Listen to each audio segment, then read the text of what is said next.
ने वेणु का निनाद किया।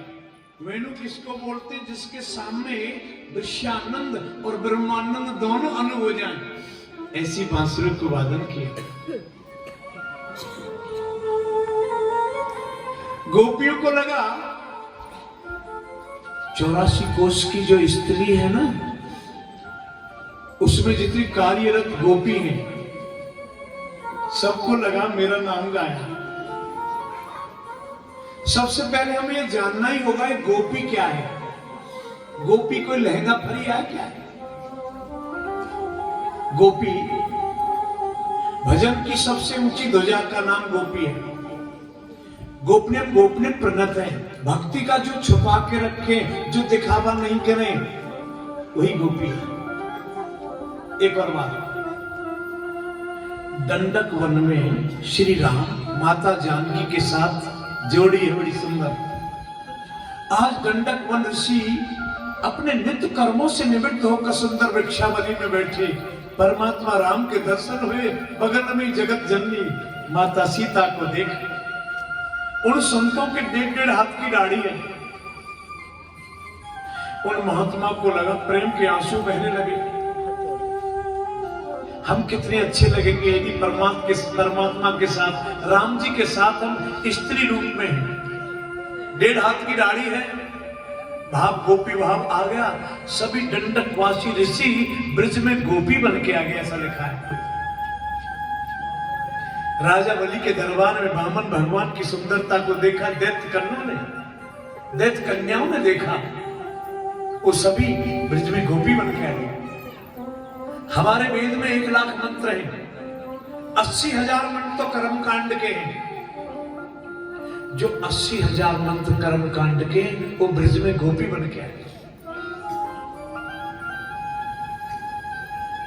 गोपी जीव है, गोपियों के पति हैं, बच्चे हैं, सास ससुर हैं। आज शरद पूर्णिमा के दिन गोपाल ने वेणु का निनाद किया। वेणु किसको कहते? जिसके सामने विषयानंद और ब्रह्मानंद दोनों अनु हो जाए, ऐसी वेणु का वादन किया। 84 कोष की स्त्री में रहने वाली गोपियों को लगा इसमें तो मेरा नाम गाया है कन्हैया। बजाने वाला एक सबको अलग अलग नाम सुनाई दे रहा है। कोई गोपी गऊ के गोबर का चौका लगा रही। कन्हैया ने मुरली को बजाई, एक हाथ में गोबर है, कृष्ण से मिलने के लिए दौड़ रही है। एक गोपी के पति ने गोपी को कमरे में बंद कर दिया, मोटा ताला लगा दिया। कहां जाओगी रात में? अपने पति को जवाब देती है, तुम्हें हार मांस से ज्यादा प्रेम है ना? मैं मन से अन्य गोपियों से पहले चली जाऊंगी। एक कृष्ण मिलन की जो कामना है ना, इसमें लौकिक धर्म के कर्म जल के राख हो जाते हैं। और कल कर एक पावन यमुना के तट पर गोपियों के युद्ध खड़े हो गए।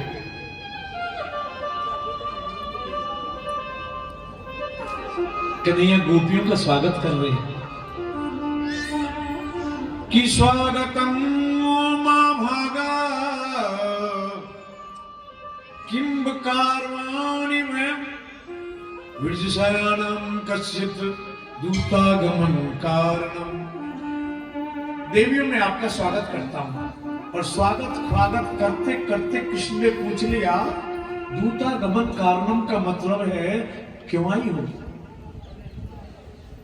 ईरजन्मयेषा घोर रूपा घोष्टान्वेष्यता। ये घोर रूपा, ये अंधेरी रात है और अब हिंसक जानवर भी रहते हैं इस वन में, क्यों आई हो? जाइए।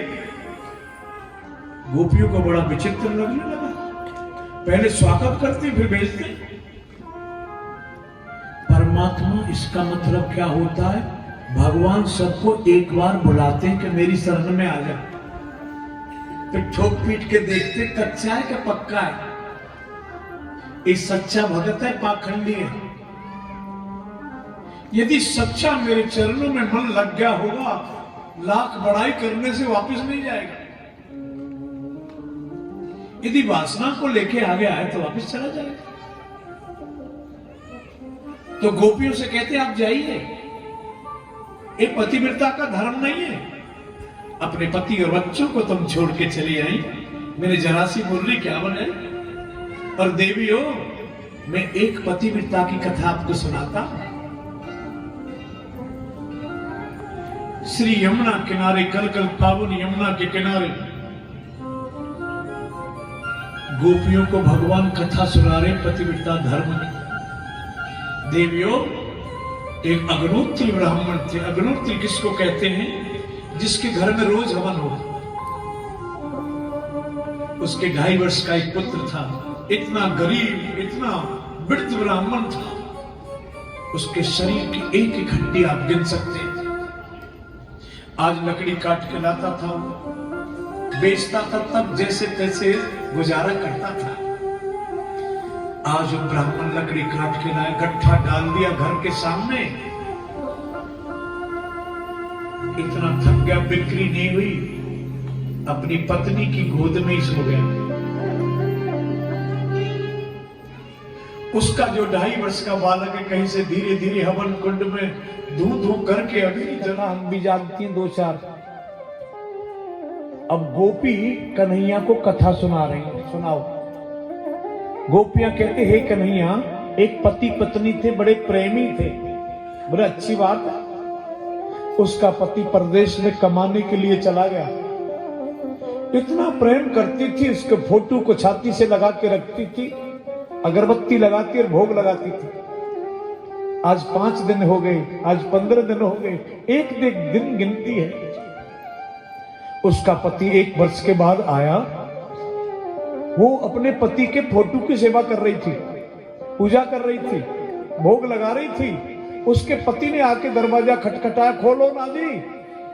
बड़ी प्रसन्नता, उसको बच्चों के लिए कपड़े लाया, बस लाया। कन्हैया आपसे हम प्रश्न करती हैं, उस स्त्री को अपने फोटो, पति के फोटो की सेवा करती हुई उसको दरवाजा खोल देना चाहिए कि नहीं? उसके पति दरवाजा खटखटा रहा है।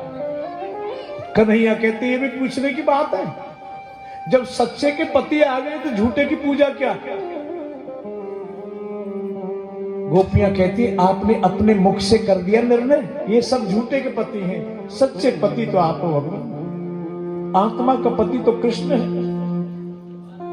और रोते रोते गोपियों के मुखारबिंद से जो शब्द निकले, कन्हैया से कहने लगी, हे गोपाल,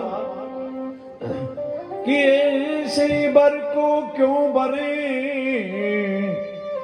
ऐसे बर को क्यों बरे, जो जीवत ही मर जाए। बरबरिए गोपाल जी,